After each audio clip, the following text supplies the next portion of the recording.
सासंगत जी प्रेम से कहना धन निरंकार जी। सतगुरु माता सुदीक्षा सविंद्र हरदेव जी महाराज की जय। भाव लतीफ शाह महाराज की जय। सतगुरु कवि शाह महाराज की जय। गुरु महाराज की जय। और आप सभी संतों और महात्माओं के चरणों में सादर दंडवत नमन। और आज फिर मैं आपके सामने बाबा जी द्वारा रचित हरदेव वाणी से कुछ शब्द लेके आ रहा हूं, जो इस प्रकार है। निरंकार ये मौन है कितना, हम भी कम बोला करें। तोले बिन रसना से अपने कुछ ना हम बोला करें। कितने सुंदर शब्दों में बाबा जी ने यहाँ पे लिखा है। और इसको देखकर ऐसा लग रहा है, या इसको पढ़कर ऐसा लग रहा है जैसा कि साक्षात सामने बाबा जी हैं, क्योंकि ये बात उन्हीं पर लागू होती है। कैसे? निरंकार ये मौन है कितना। हकीकत बात है, निरंकार परमात्मा ये मौन ही रहता है और सब मौन होके देखता रहता है, चुप। अभी इतनी बड़ी तबाही चल रही है चारों तरफ, सब कुछ हो रहा है। कोई मर रहा है, कोई पैदा हो रहा है, कोई तड़प के मर जा रहा है, कोई कैसे चले जा रहा है, लेकिन क्या वो अपनी जगह मौन है, शांत है, सब देख रहा है और सब उसी की मर्जी से हो भी रहा है।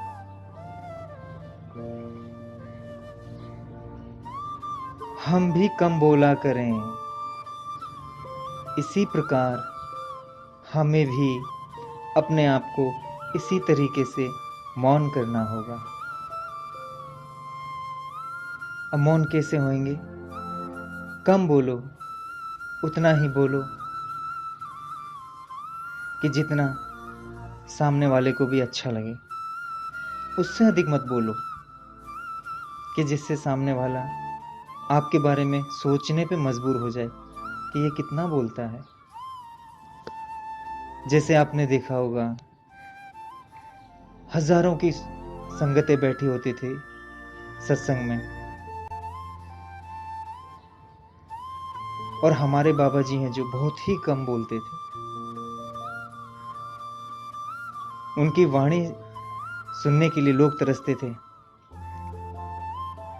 और इसी प्रकार जब बाबा जी बोलना शुरू करते थे तो हजारों की जो संगत बैठी होती थी वो खुद ब खुद मौन हो जाती थी, क्योंकि बाबा जी को सुनने के लिए।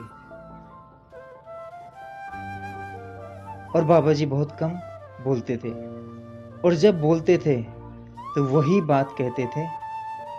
किसकी? निरंकार की, परम पिता परमेश्वर की और उस परमात्मा की ही बात कहते थे। और जब वो उसकी बात करते थे तो जितने भी सामने थे वो सब खुद ब खुद मौन हो जाते थे उनकी वाणी सुनने के लिए। क्योंकि जब परम सत्ता परमात्मा आपकी अंतरात्मा में समा जाएगा तो आप खुद ब खुद मौन हो जाएंगे, खुद ब खुद आपके अंदर ठहराव आ जाएगा। और जब तक वो आपके जहन में नहीं बैठेगा तब तक आपकी मन की चंचलता ऐसी आपका बहलाती रहेगी, बहकाती रहेगी। तो हमें कम बोलना चाहिए। कम बोलो और सही बोलो। तोले बिन रसना से अपनी कुछ ना हम बोला करें। सबसे पहले अगर हम कुछ कह भी रहे हैं तो उस बात को हमें तोलना चाहिए कि यह बात सामने वाले को अच्छी लगेगी या बुरी लगेगी। अच्छी लगेगी तो ही मैं वो बोलूं, और अगर बुरी लगेगी तो मैं उस बात को ना बोलूं। सोच समझकर बोलने वाला शक्ति से भरपूर रहे। जो सोच समझकर बोलता है वो शक्ति से भरपूर रहे। क्यों? क्योंकि वो वही बात कहेगा कि जो सत्य होगी और जो सही होगी। फालतू की बात बिल्कुल नहीं कहेगा। और एक सत्संगी जो होते हैं वो हमेशा सत्य बात ही कहते हैं, परमात्मा रूपी सत्य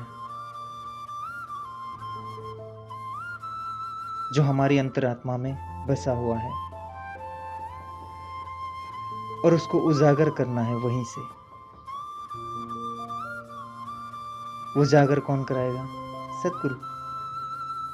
कैसे कराएगा? सतगुरु से पूछना पड़ेगा, जानना पड़ेगा, मानना पड़ेगा। जब आप कम बोलते हैं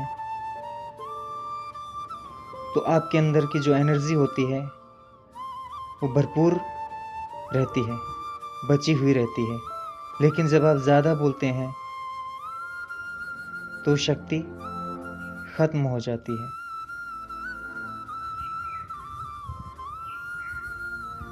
और ज़्यादा बोलने वाले को लोग पसंद भी नहीं करते। हकीकत बात है। अगर हम सांसारिक तौर तरीकों में आते हैं सामने, तो जो वहाँ पे ज़्यादा बोलने वाला तो सांसारिक जीवन में, तो उससे लोग कटते हैं कि आ गया अब हमें पकाएगा।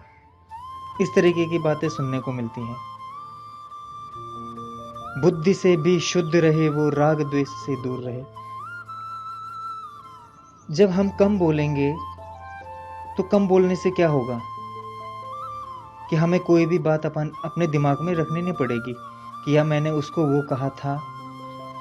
और उसको फिर जब कम बोलेंगे तो दिमाग में हमें कुछ रखना ही नहीं पड़ेगा कि मैंने किसी को क्या बोला था।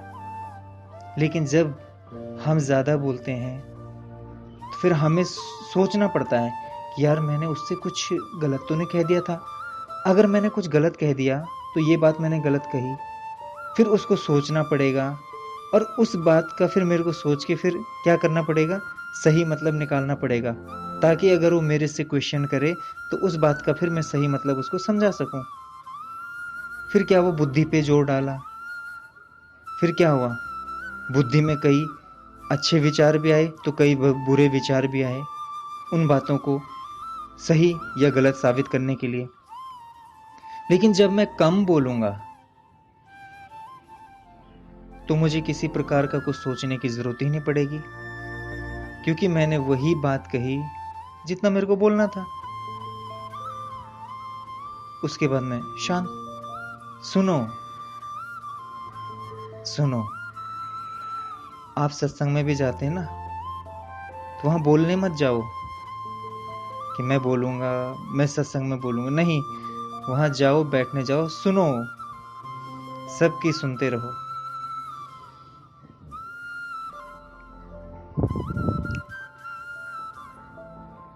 पहले कानसेन बनो, फिर तानसेन।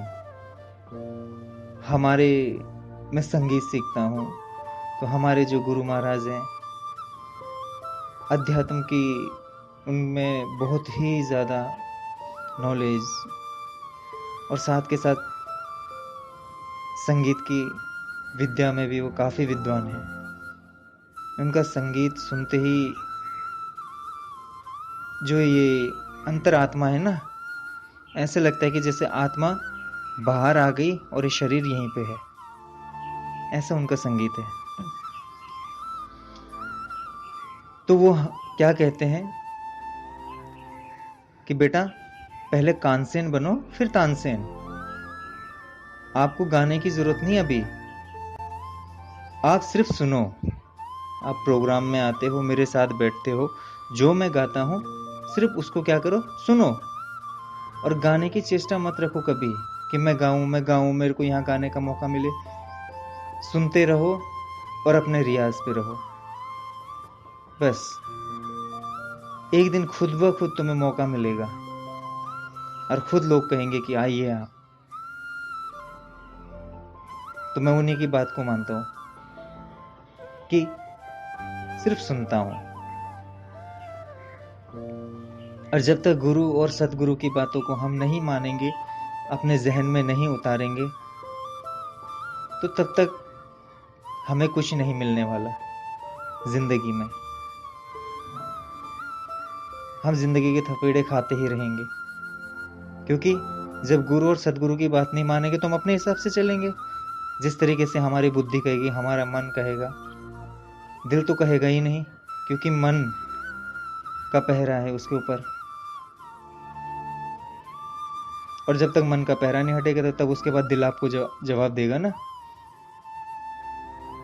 वाद विवाद में पड़ने से ना हासिल कुछ हो पाएगा।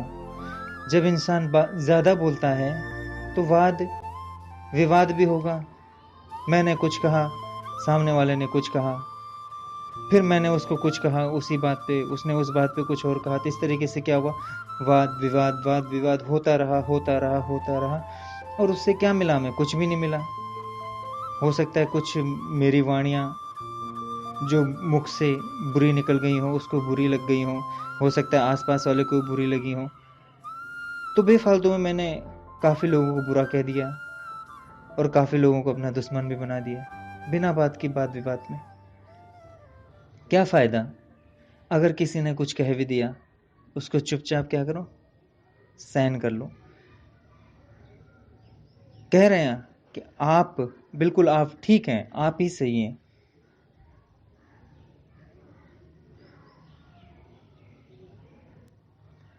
अपने भीतर का अवगुण भी जग जाहिर हो जाएगा। और जब मैं ज्यादा कहूंगा, ज्यादा बोलूंगा, मैं किसी और की बात नहीं कर रहा हूं, मैं यहाँ पे मैं अपने आप को ही ले रहा हूं। जब मैं ज्यादा कहूंगा, ज्यादा बोलूंगा तो क्या होगा? ज्यादा बोलते क्या होगा कि मेरे अंदर के जो अवगुण है वो बाहर आने शुरू हो जाएंगे। क्योंकि जब वाद विवाद होगा तो वाद विवाद में क्या होगा, गुस्सा भी आता है।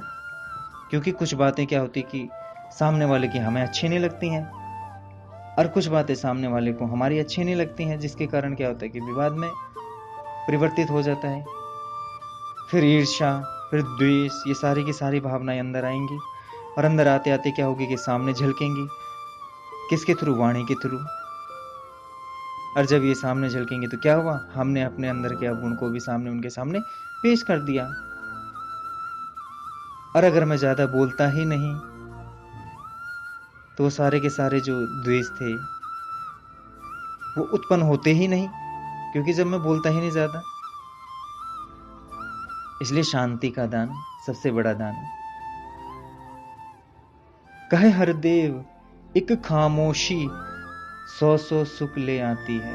हाय हाय हाय हाय हाय, बहुत ही सुंदर बात कही। देखिए, ये बात मैं हूं, चाहे आप हैं, या इस दुनिया में कोई भी है, इस बात का सबसे बड़ा उदाहरण मैं देता हूं।